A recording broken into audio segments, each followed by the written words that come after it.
பின்பு அவர் பன்னீர் வரையும் தம்மிடத்தில் அழைத்து, இதோ எருசலேமுக்குப் போகிறோம், மனுஷகுமாரனை குறித்து தீர்க்கதரிசிகளால் எழுதப்பட்டவைகள் எல்லாம் நிறைவேறும்.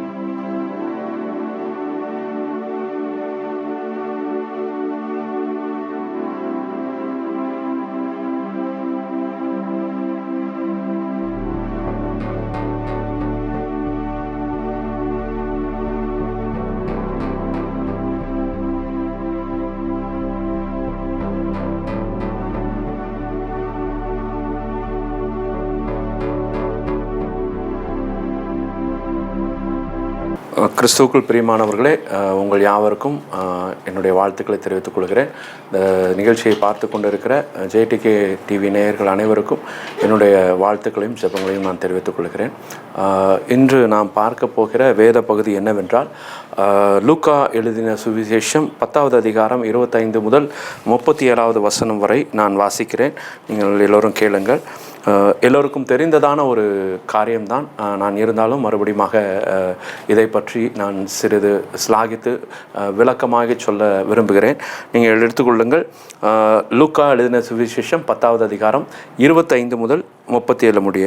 அப்பொழுது நியாயசாஸ்திரி ஒருவன் எழுந்திருந்து அவரை சோதிக்கும்படி, போதகரே, நித்திய ஜீவனை சுதந்திரித்து கொள்ளும்படிக்கு நான் என்ன செய்ய வேண்டும் என்று கேட்டான். அதற்கு அவர், நியாயப்பிரமாணத்தில் என்ன எழுதியிருக்கிறது? நீ வாசித்திருக்கிறது என்ன என்றார். அவன் பிரதியுத்தரமாக, உன் தேவனாகிய கர்த்தரிடத்தில் உன் முழு இருதயத்தோடும் முழு ஆத்துமாவோடும் உன் முழு பலத்தோடும் உன் முழு சிந்தையோடும் அன்பு கூர்ந்து உன்னிடத்தில் அன்பு கூறுவது போல பிறனிடத்திலும் அன்பு கூறுவாயாக என்று எழுதியிருக்கிறது என்றான். அவர் அவனை நோக்கி, நிதானமாய் சொன்னாய், அப்படியே செய், அப்பொழுது பிழைப்பாய் என்றார். அவன் தன்னை நீதிமான் என்று காண்பிக்க மனதாய் இயேசுவை நோக்கி, எனக்கு பிறன் யார் என்று கேட்டான். இயேசு பிரதியுத்தரமாக, ஒரு மனுஷன் எருசலேமிலிருந்து எரிகோவுக்கு போகையில் கள்ளர் கையில் அகப்பட்டான். அவர்கள் அவன் வஸ்திரங்களை உரிந்து கொண்டு அவனை காயப்படுத்தி குற்றுயிராக விட்டு போனார்கள். அப்பொழுது தற்செயலாய் ஒரு ஆசாரியன் அந்த வழியே வந்து அவனை கண்டு பக்கமாய் விலகி போனான். அந்தபடியே ஒரு லேவியனும் அந்த இடத்துக்கு வந்து அவனை கண்டு பக்கமாய் விலகி போனான். பின்பு சமாரியன் ஒருவன் பிரயாணமாய் வருகையில் அவனை கண்டு மனதுருகி கிட்ட வந்து அவனுடைய காயங்களில் எண்ணெயும் திராட்சை ரசமும் வார்த்து காயங்களை கட்டி அவனை தன் சுய வாகனத்தின் மேல் ஏற்றி சத்திரத்துக்கு கொண்டு போய் அவனை பராமரித்தான். மறுநாளிலே தான் புறப்படும் போது 2 பணத்தை எடுத்து சத்திரத்தான் கையில் கொடுத்து, நீ இவனை விசாரித்துக்கொள், அதிகமாய் ஏதாகிலும் இவனுக்காக செலவழித்தால் நான் திரும்பி வரும்போது அதை உனக்கு தருவேன் என்றார். இப்படி இருக்க கள்ளர் கையில் அகப்பட்டவனுக்கு இந்த 3 பேரில் எவன் பிறனாய் இருந்தான்? உனக்கு எப்படி தோன்றுகிறது என்றார். அதாவது இந்த பகுதியில் நாம் பார்க்கிறோம், நியாயசாஸ்திரி என்பவன் இயேசு கிறிஸ்துவனிடத்தில் வந்து நித்திய ஜீவனை நான் எப்படி சுதந்திரித்துக் கொள்வது என்று குறித்து கேட்கிறான். நீங்கள் பாருங்கள், இந்த நியாயசாஸ்திரி என்பவன் நியாயப்பிரமாணங்களை கரைத்து குடித்தவனாக இருக்கிறான். அந்த நியாயசாஸ்திரி என்பவர்கள், நீங்கள் பொதுவாக பார்த்தீங்கன்னா, இந்த நியாயப்பிரமாணத்தில் 613க்கும் மேற்பட்ட கற்பனைகள் இருக்கிறது. இவை எல்லாவற்றையும் செய்ய வேண்டும், இவை எல்லாவற்றையும் செய்யக்கூடாது என்று இருக்கிறது. செய்ய வேண்டியவைகளை செய்யாமல் இருந்தாலும் தவறு, செய்யாமல் இருக்க வேண்டியவைகளை செய்தாலும் தவறு. அப்போது இந்த நியாயப்பிரமாணம் அப்படிப்பட்டதாக இருக்கிறது. இந்த நியாயப்பிரமாணத்தை கரைத்து குடித்தவன் இயேசுவின் இடத்துல வந்து இயேசுவை சோதிக்கும்படியாக ஒரு கேள்வி கேட்கிறான். நித்திய ஜீவனை சுதந்திரித்து கொள்ள நான் என்ன செய்ய வேண்டும் அப்படின்னு சொல்லி கேட்கிறான்.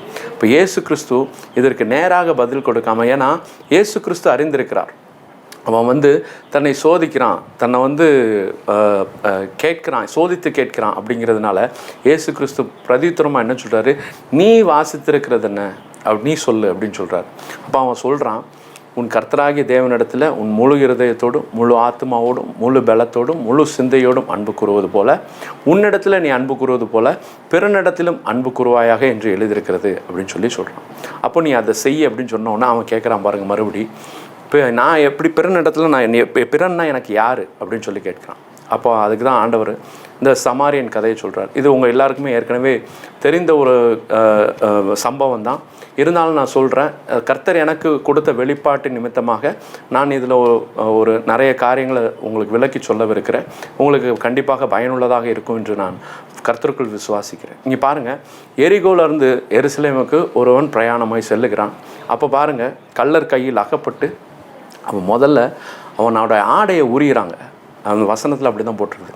ஆடையை உரிந்து அடுத்து அவனை குற்றியரும் குலையருமா அவனை காயப்படுத்தி அவனை நஷ்டப்படுத்தி அவனை அப்படி விட்டுட்டு போயிடுறாங்க.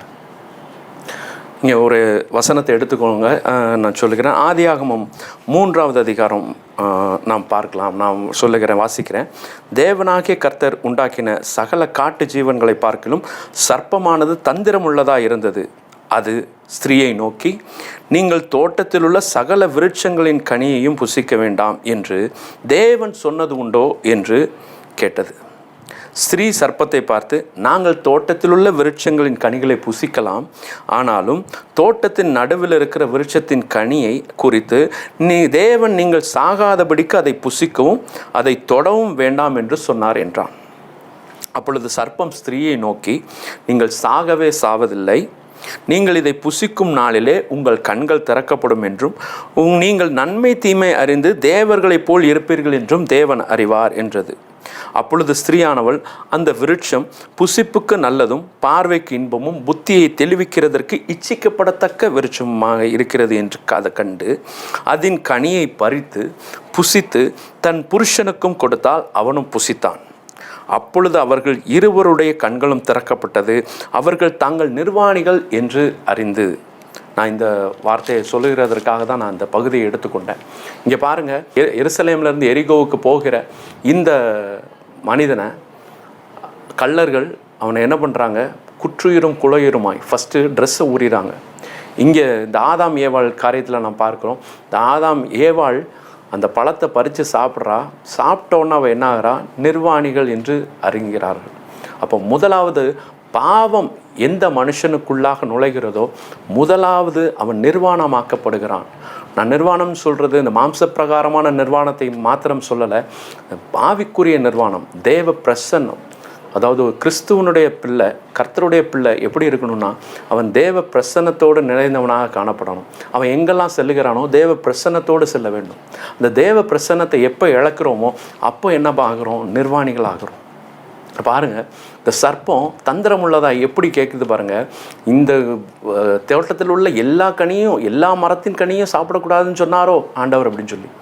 இப்போது நம்ம வாழ்க்கையில் பாருங்கள், பிசாசு நம்மளை அதிகமாக சிந்திக்க வைக்கிறது, உன் வாழ்க்கையில் இது இல்லை, இது இல்லை, எது இல்லையோ அதை குறித்து தான் பிசாசு அதிகமாக நம்முடைய காதுகளில் பேசும். இந்த ஏவாள் சாத்தானுடைய சத்தத்தை கேட்டாள்.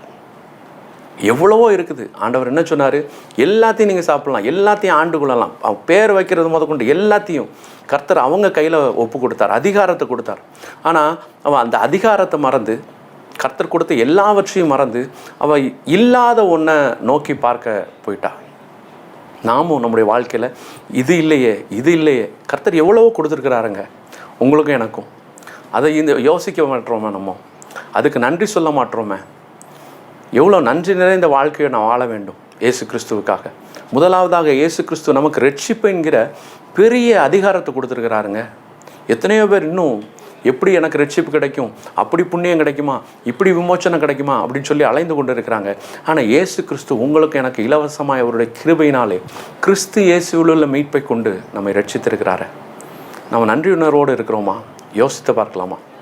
பாருங்கள், இந்த ஏவாள் இல்லைங்கிற காரியத்தை குறித்து சிந்திக்க ஆரம்பித்தா.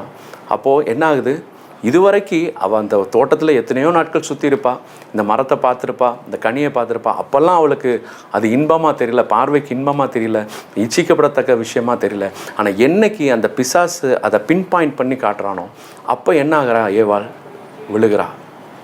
பார்க்க இன்பமாக இருக்க, சாப்பிட்றதுக்கு சூப்பராக இருக்குமே அப்படின்னு சொல்லி அவள் தானே அதை யோசிக்க ஆரம்பிக்கிறாள், அதை சிந்திக்க ஆரம்பிக்கிறாள், மண்டையில் அதை பற்றியே சிந்தனையை ஓட்ட ஆரம்பிக்கிறாள். பாருங்கள், அவள் பறித்தா, அவள் சாப்பிட்டா, அவள் சாப்பிட்டது மாத்திரம் இல்லாமல் அவள் என்ன பண்ணா, ஆதாமுக்கும் கொடுத்தா. பாவம் ஒரு மனிதனுக்குள்ளாக இப்படி தான் போகும். பாவம் பார்க்கிறதுக்கு இன்பமாக இருக்கும், ருசிக்கிறதுக்கு இன்பமாக இருக்கும். ஆனால் இந்த பாவம் நீங்கள் மட்டும் செய்ய மாட்டீங்க, உங்களுக்கு அடுத்து இருக்கவர்களையும் அது பாதிக்கும்.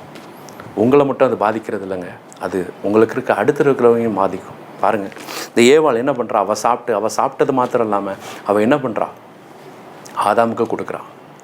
இப்போ பாருங்கள், அடுத்து அந்த ஆதியாகமத்தில் நான் மறுபடியும் வாசிக்கிறேன்.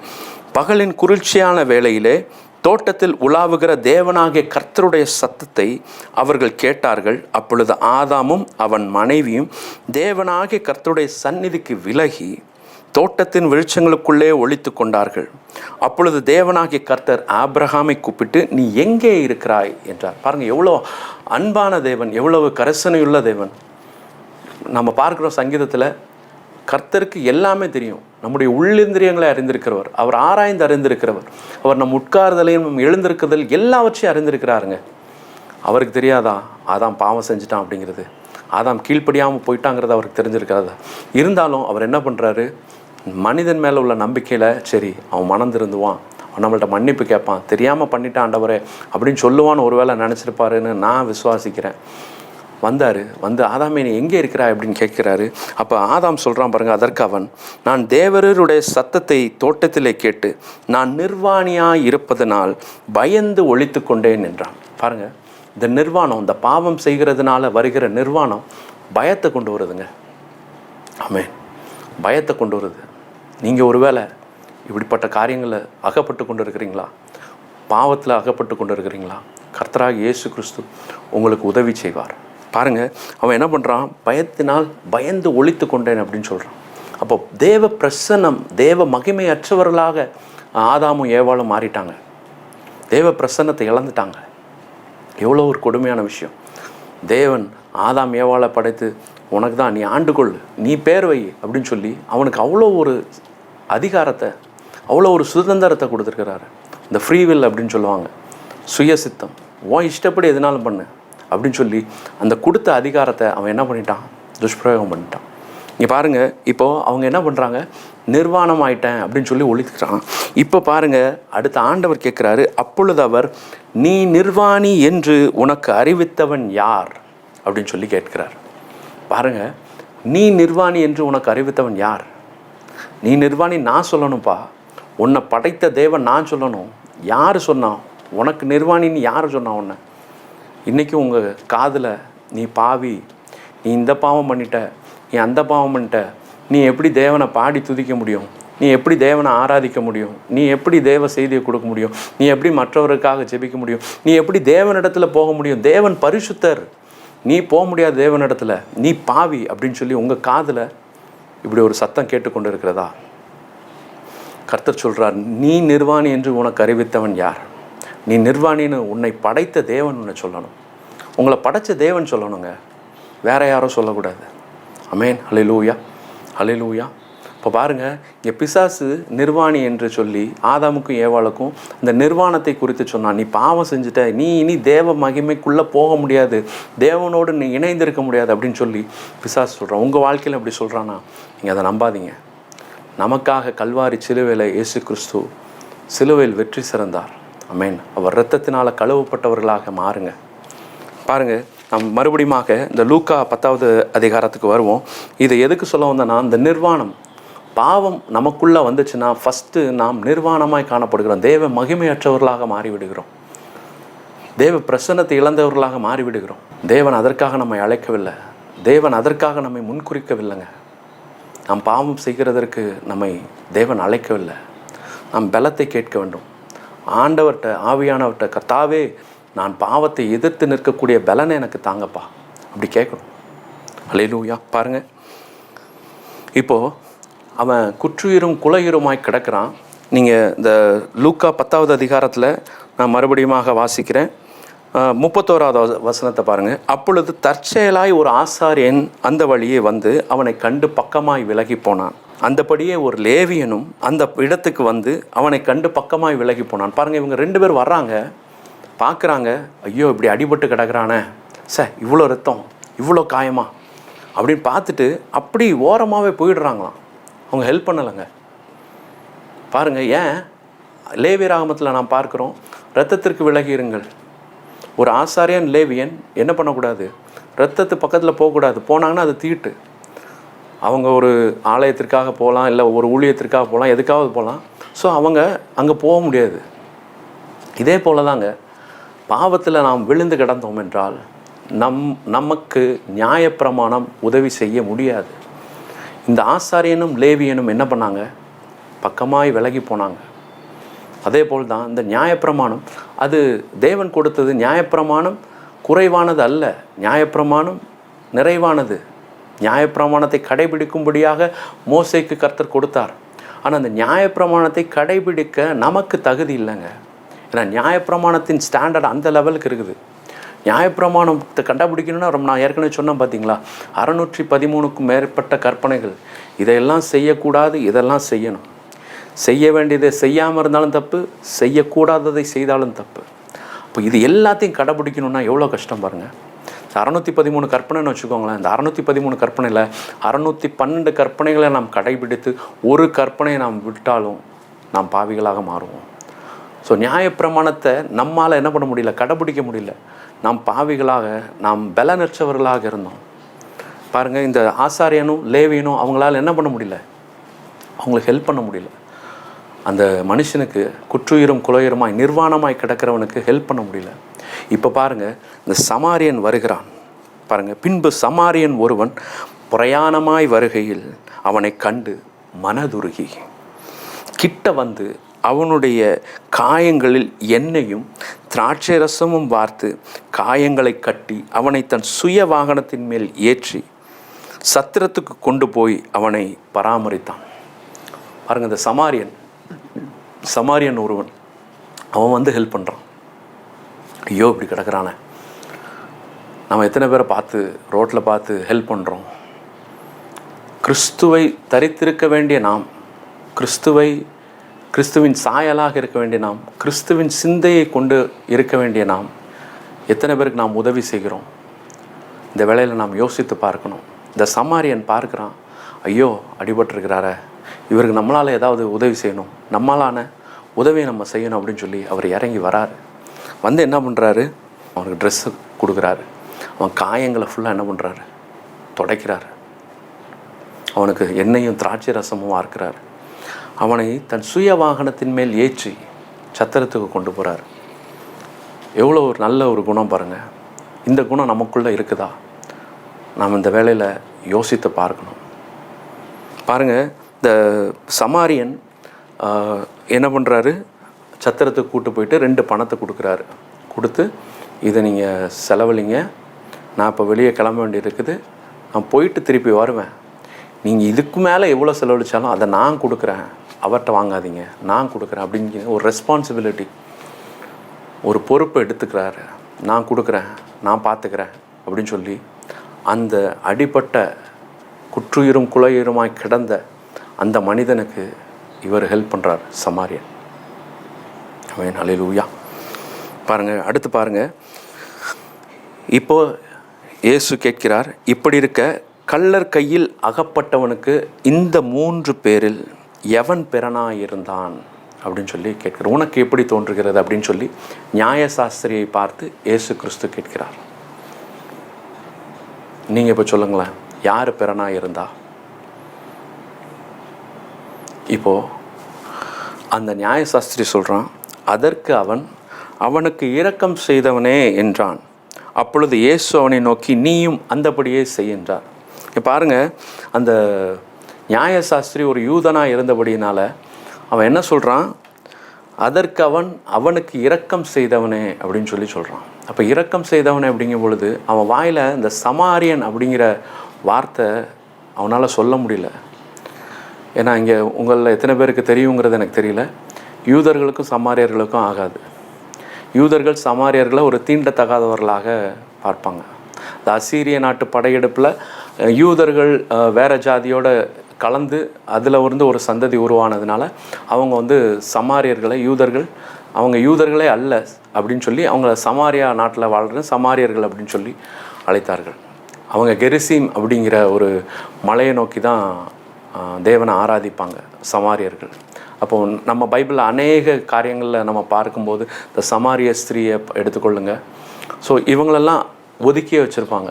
இவங்கெல்லாம் இங்கே இப்போ ஒரு எக்ஸாம்பிளுக்கு அந்த ஊர் வழியாக போனால் ஒரு ஊருக்கு ஒரு 3 கிலோமீட்டரில் போயிடலான்னா சுற்றி போனால் 15 கிலோமீட்டர் ஆகும்னா அவங்க அந்த ஊர் வழியாக போக மாட்டாங்க. அந்த ஊர் பக்கமே போயிடக்கூடாதுன்னு அதை சுற்றி அவங்க என்ன பண்ணுவாங்க, பிரயாணம் பண்ணி போவாங்க. அவ்வளோ தூரத்துக்கு சமாரியர்களை அவர்கள் வெறுத்தார்கள்.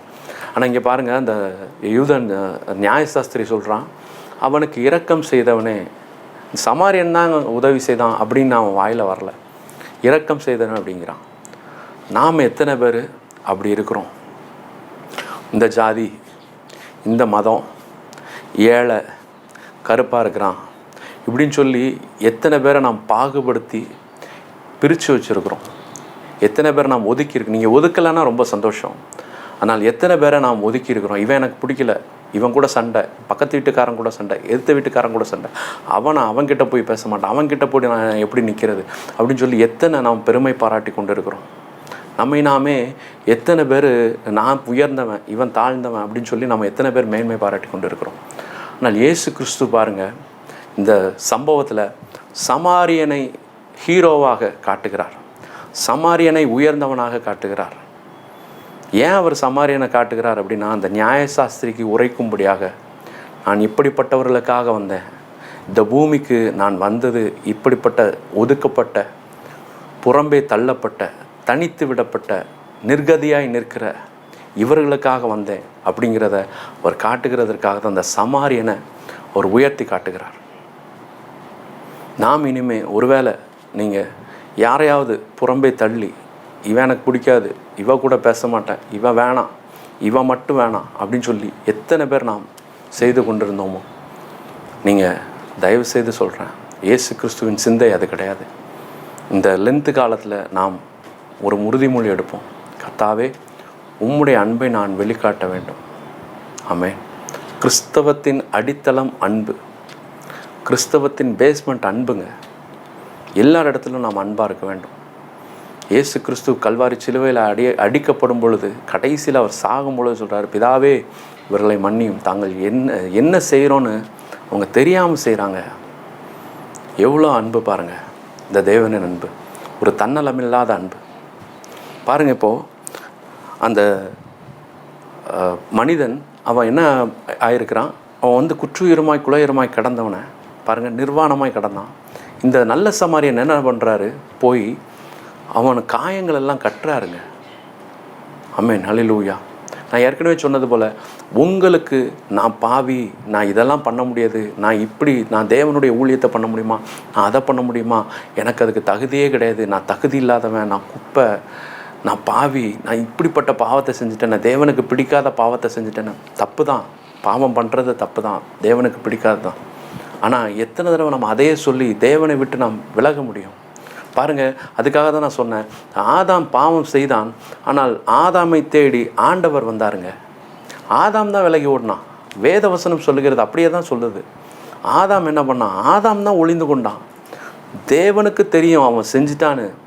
ஆனால் தேவன் எதை நினச்சேன், நான் நம்புகிறேன், அவன் மனம் திரும்ப மாட்டானா, என் பையன் பாவம் செஞ்சுட்டான், சரி ஆண்டவரே தெரியாமல் பண்ணிட்டாண்டவரே, புத்தி பேதலிச்சு பண்ணிட்டாண்டவர், ஏதோ ஒன்று சொல்லி அவன் மனம் திரும்பியிருக்கலாம். ஆனால் அவன் என்ன பண்ணல, அவன் மனம் திரும்பலை, அவன் தன்னைத்தானே ஒழித்து கொண்டான். பாருங்கள், ஆதாமுக்கு தெரியும், ஆதாம் தேவ பிரசன்னத்தில் இருந்தவன், தேவனுக்கு தெரியாத ஒரு காரியம் கிடையாதுங்கிறது அவனுக்கு தெரியாமல் கிடையாது. ஆனால் என்ன பண்ணுறான் பாருங்கள், அந்த பாவம் அவனுக்குள்ளாக வந்த உடனே அவன் புத்தி மட்டுப்பட்டு போகுது. நாம் ஒரு சில வேலைகளில் இப்படி தான் பண்ணுறோம், பாவம் செய்கிறோம், நான் யாருக்கும் தெரியாமல் பாவம் செஞ்சுட்டேன். ஆனால் பார்க்கிற ஒருவர் இருக்கிறார், தேவாதி தேவன் இருக்கிறார். ஆனால் அவர் இரக்கமுள்ளவர். இன்று உங்களை அழைக்கிறாருங்க. நீ பாவின்னு உன் காதில் ஒரு சத்தம் வருகுதே, அது என்னோட சத்தம் இல்லை, அது பிசாசின் சத்தம். நீ என்னை ஏற்றுக்கொள் மகனே அப்படிங்கிறார். இயேசு கிறிஸ்து என்ன பண்ணுறாரு பாருங்கள். இந்த நல்ல சமாரியனை நாம் இயேசு கிறிஸ்துவுக்கு ஒப்பாக நாம் பேசுகிறோம் அநேக காரியங்களில். பாருங்கள், இந்த மனிதன் நிர்வாணமாய் கிடக்கிறான். இயேசு கிறிஸ்து கல்வாரி சிலுவையில் நமக்காக நிர்வாணமாய் மாறினாருங்க. எதுக்காக நிர்வாணமாய் மாறினார்? நாம் உடை உடுத்தி கொள்ளும்படி, நம்முடைய வெட்கம், நம்முடைய அவமானங்கள் மாறும்படியாக கல்வாரி சிலுவையிலே கர்த்தராகிய இயேசு கிறிஸ்து அவர் நிர்வாணமாய் தொங்கினார். நம்ம ஒருவேளை அந்த ரோமன் கத்தோலிக்க சபையில் பார்க்கிறது போல் ஒரு வேஷ்டி கட்டி ஒரு துண்டை கட்டி அப்படிலாம் இல்லைங்க. இயேசு கிறிஸ்து கல்வாரி சிலுவையில் அடிக்கப்படும் பொழுது அவர் நிர்வாண கோலமாய், உங்களுக்காகவும் எனக்காகவுங்க, வேறு யாருக்காகவும் இல்லை, உங்களுக்காகவும் எனக்காகவும் கல்வாரி சிலுவையில் கர்த்தராகிய இயேசு கிறிஸ்து அவர் நிர்வாணமாய் தொங்கினார். உங்களுடைய மானத்தை காப்பாற்றும்படியாக, உங்கள் அவமானத்தை போக்கும்படியாக, உங்கள் வெட்கத்தை மாற்றும்படியாக கல்வாரி சிலுவையில் கர்த்தராகிய இயேசு கிறிஸ்து வெட்கம் அடைந்தாருங்க. எவ்வளோ பெரிய அன்பு! ஆமென், அல்லேலூயா. உங்கள் காயங்களை அவர் ஆற்றுகிறார். உங்கள் மனக்காயங்கள் இருக்கலாம், உங்கள் உடலில் உள்ள காயங்கள், உங்கள் ஆரோக்கிய குறைவுகளாக இருக்கலாம், எல்லாமே சிலுவையில் ஒரு பெரிய டிரான்ஸ்ஃபர்மேஷன் நடந்துச்சுங்க. ஆமென், அல்லேலூயா. சிலுவையில் பெரிய பரிமாற்றம் நடந்துச்சு. கர்த்தராகிய இயேசு கிறிஸ்து என் வெட்கத்தை எடுத்துக்கொண்டு எனக்கு பெருமையை தந்தாருங்க. ஆமென். என் நிர்வாணத்தை அவர் எடுத்துக்கிட்டாருங்க. என் நோயை அவர் எடுத்துக்கிட்டாருங்க, எனக்கு ஆரோக்கியத்தை தந்தார். என் தரித்திரத்தை அவர் எடுத்துக்கிட்டாருங்க, எனக்கு ஐஸ்வர்யத்தை தந்தார். ஆமென். என் பலவீனத்தை அவர் எடுத்துக்கொண்டார், அவர் பலனை கொடுத்தாருங்க. உங்களுக்காகவும் இந்த இயேசு கிறிஸ்து மரித்தார். உங்களுக்கு ஒருவேளை ஆரோக்கிய குறைச்சல் இருக்கலாம், நீங்கள் தரித்திரத்தில் இருக்கலாம், நீங்கள் நோயுற்று இருக்கலாம், நீங்கள் பலனிழந்து போயிருக்கலாம், நீங்கள் ஐஸ்வர்யம் இல்லாமல் இருக்கலாம். ஆனால் உங்களுக்காகவும் எனக்காகவும் கர்த்தராகிய இயேசு கிறிஸ்து தரித்திரானா. ஆமென். உங்களுக்காகவும் எனக்காகவும் இயேசு கிறிஸ்து அவர் நோயுற்றவரானார், பலவீனரானார். அவருடைய பலத்தை எனக்கு தந்திருக்கிறார். நம்புங்க. ஆமென், அல்லேலூயா. இந்த மனிதனுக்கு இந்த நல்ல சமாரியன் உடைகளை கொடுத்து, எண்ணெய் வார்த்து, திராட்சை ரசத்தை கொடுத்து, சத்திரத்துக்கு போய் இனிமேலும் அவனுக்கு என்ன செலவானாலும் அதை நான் பார்த்துக்கிறேங்கிற உத்தரவாதத்தை கொடுத்தார். அதே போல் உங்களுக்கும் எனக்கும் அவர் உத்தரவாதத்தை கொடுத்துருக்கிறாருங்க. ஆமென், அல்லேலூயா, அல்லேலூயா. பாருங்கள், இந்த ஏவாள் எங்கேருந்து வந்தா? ஆதாமுடைய விலா எலும்பிலிருந்து வந்தா. பாருங்கள், நாம் எங்கேருந்து வந்தோம்? இயேசு கிறிஸ்து கல்வாரி சிலுவையில் அந்த விழாவில் குத்தப்பட்டதில் அந்த இரத்தமும் தண்ணீரும் வந்துச்சு. அந்த இரத்தமும் தண்ணீரும் இந்த சபையை உருவாக்கினதுங்க. ஆதாமின் விழாவிலிருந்து ஏவாள் வந்தால், இயேசு கிறிஸ்துவின் விழாவிலிருந்து இன்னைக்கு இருக்கிற சபை வந்திருக்குதுங்க. உங்களுக்கும் எனக்கும் எப்பொழுதும் ஜெயம்தான். ஏவாள் ஒருவேளை அவள் ஏமாந்து போயிருக்கலாம், ஆனால் சபையாகிய கிறிஸ்துவின் சபையாகிய நீங்களும் நானும் ஏமாற மாட்டோங்க. ஏன்னா எல்லாவற்றையும் கர்த்தராகிய இயேசு கிறிஸ்துவ அன்று கல்வாரி சிலுவையில் செய்து முடித்து விட்டார். எல்லாம் முடிந்தது என்று சொன்னவர். ஆமென். எல்லாம் முடிந்ததுங்க. உங்களுடைய தரித்திரம் முடிந்தது, உங்களுடைய கவலைகள் முடிந்தது, உங்களுடைய கண்ணீர் முடிந்தது, உங்களுடைய துக்கம் முடிந்தது, உங்களுடைய ஆரோக்கிய குறைச்சல் முடிந்ததுங்க. நீங்கள் நம்புங்க. இயேசு கிறிஸ்து கல்வாரி சிலுவையில் எல்லாவற்றையும் முடித்து விட்டு தான் எல்லாம் முடிந்ததுன்னு சொன்னார். நீங்கள் கேளுங்க, அப்பா உங்கள் பலன் எனக்கு வேணும்ப்பா, அப்பா உங்கள் ஐஸ்வர்யம் எனக்கு வேணும்ப்பா. நீங்கள் கேளுங்க, அவர் தருவாருங்க. என்னை பூசிக்காயங்கள் ஆற்றியே, திராட்சை ரசத்தால் என் உள்ளம் தேற்றியே, மரண தருவாயில் என்னை அவர் கண்டாரன்பால் எரிகோ நகர் வீதிதனிலே. எந்த நல்ல இயேசு என் உள்ளம் நிறைந்தார், எந்த நல்ல இயேசு என் சிந்தை கவர்ந்தார், எந்த நல்ல இயேசு என் சிந்தை கவர்ந்தார், என்றென்றும் என் உள்ளம் நிறைந்தார். ஆமென். அவர் உங்களுடைய மனக்காயங்களை மாற்றுகிறவர்.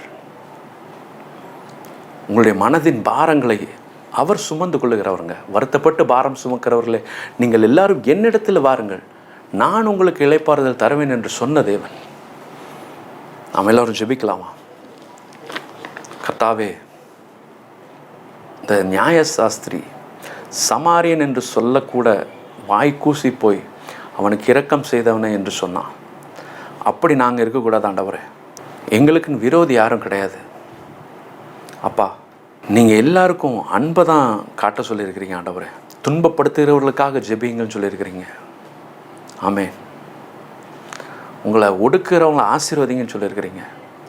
இயேசுவின் குணம் அதுதான்ப்பா. இந்த இயேசுவின் குணம் எனக்குள்ளாக வரணும், இயேசுவின் சிந்தை எனக்குள்ளாக வரணும். ஆமென். ஒருவேளை உங்கள் காதில் நீ பாவி, நீ இதுக்கு தகுதி இல்லாதவன், நீ இதை பண்ண முடியாது அப்படின்னு சொன்னால், பிசாசு சொன்னால் நீங்கள் அதை கேட்காதீங்க. ஏவாள் கேட்டால் வஞ்சிக்கப்பட்டாள், ஏமாந்து போனாள். உங்களுக்காக கல்வாரி சிலுவையில் இயேசு கிறிஸ்து அடிக்கப்பட்டார். அந்த இரத்தம் உங்கள் மேலே இருக்குதுங்க. இயேசு கிறிஸ்துவின் இரத்தம் சகல பாவங்களையும் நீக்கி நம்ம சுத்திகரிக்குங்கிற வேதவசனம் சொல்லுகிறது. உங்கள் பாவங்கள் இயேசு மன்னித்து விட்டார். நீங்கள் பண்ண வேண்டியது ஒன்றே ஒன்று தான், மனம் திரும்பணும், இயேசு கிறிஸ்துவின் இடத்துல வரணும்.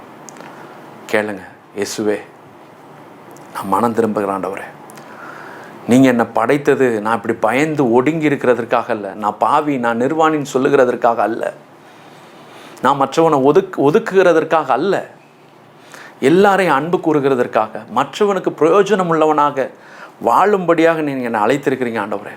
நான் மற்றவனுக்கு பிரயோஜனமுள்ள வாழ்க்கை வாழும்படியாக கர்த்தர் கிருபை செய்யுங்க. என்னை ஆசீர்வாத வாய்க்காலாக மாற்றுங்கப்பா. கேளுங்களேன், என்னை ஆசீர்வாத வாய்க்காலாக மாற்றுங்க ஆண்டவரே. நான் மற்றவர்களுக்கு ஆசீர்வாதமான பாத்திரமாக மாற வேண்டும். கர்த்தாவே உதவி செய்யுங்க. அன்பின் பிதாவே, ஜெபித்த அனைவருக்காக வருகிற ஆண்டவரே, இந்த வார்த்தை அவர்களுக்கு வாழ்வளிக்கட்டும். ஆமென். வார்த்தையானவர் நீர் சென்றிருக்கிறேன் என்பதை நாங்கள் விசுவாசிக்கிறோம். இந்த வார்த்தை அவர்களுக்கு ஜீவன் அளிக்கட்டும். கர்த்தாவே, கல்வாரி சிலுவையில் எங்களுக்காக எல்லாவற்றையும் செய்து முடித்து விட்டீர் அப்பா. நாங்கள் பாவம் செய்ய எங்களுக்கு தகுதி இல்லாண்டவரே அப்பா. பாவம் எங்களுக்குரியது அல்ல. நான் தேவனுடைய பிள்ளை. பாவத்திலிருந்து நாங்கள் விலக, பாவத்திற்கு எதிர்த்து நிற்க கர்த்தாவே நீர் எங்களுக்கு பலன் கொடுப்பீராக. ஆமென். பரிசுத்தமாய் பாதுகாத்து கொள்ளுங்க அப்பா. இதை கண்டு கொண்டு இருக்கிற ஒவ்வொருவரையும் நீங்கள் ஆசீர்வதிங்க, அவங்க குடும்பத்தை ஆசீர்வதிங்க. உங்களுடைய இரத்தத்தால் அவர்களை மூடுகிறோம் தகப்பனே. மீட்பெரேஷின் மூலம் கேட்கிறோம் நல்ல பிதாவே. ஆமென். என் ஆத்மாவே கர்த்தரை ஸ்தோத்ரி, என் முழு உள்ளமே அவருடைய பரிசுத்த நாமத்தை ஸ்தோத்ரி. என் ஆத்மாவே கர்த்தரை ஸ்தோத்ரி, கர்த்தர் செய்த சகல நன்மைகளை மறவாதே. ஆமென்.